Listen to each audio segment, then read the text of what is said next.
Okay, we're going to be testing this three-phase dishwasher, but the problem is we don't have three-phase here, just single-phase. So this motor on the ground is a three-phase motor that we're going to be using to generate an almost three-phase out of the single-phase. As you can see, it's very well composted, been in the bushes on the farm for maybe 10 years or more. And what happens here with these boxes is, you can show that one over there, we've got the single phase coming in, and that's 240 volts between the two receptacles, and that cheater just goes to the hot side of both. So we have 240.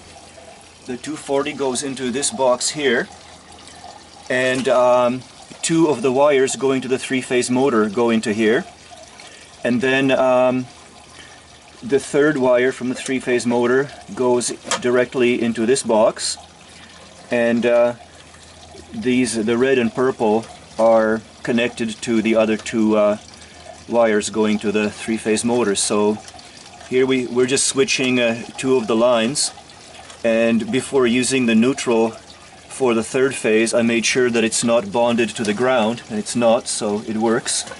And as you can see, I've got everything grounded. I believe in good grounding.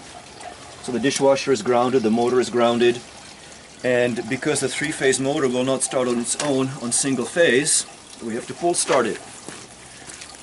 Kind of like a lawnmower. Wrap the rope around the pulley.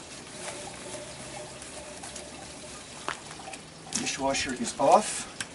Now, I do not want to wrap the rope around my hand like this, because if it gets snagged somewhere, I'm fully committed to it and I get pulled in. So I'd rather have it slip through my hand, and that way if something happens, the worst I get is a rope burn. I don't get pulled into the machine. So I'm going to turn it on and immediately pull.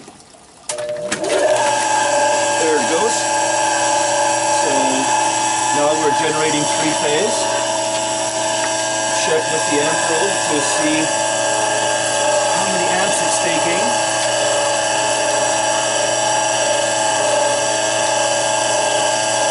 Okay, it's 15 amps, that's pretty good for the rating on this motor. And now, we'll turn the dishwasher on, pushing the contact right manually. Oh, guess what? We've got to turn it on here. Okay, now we've got power. Dishwasher's on.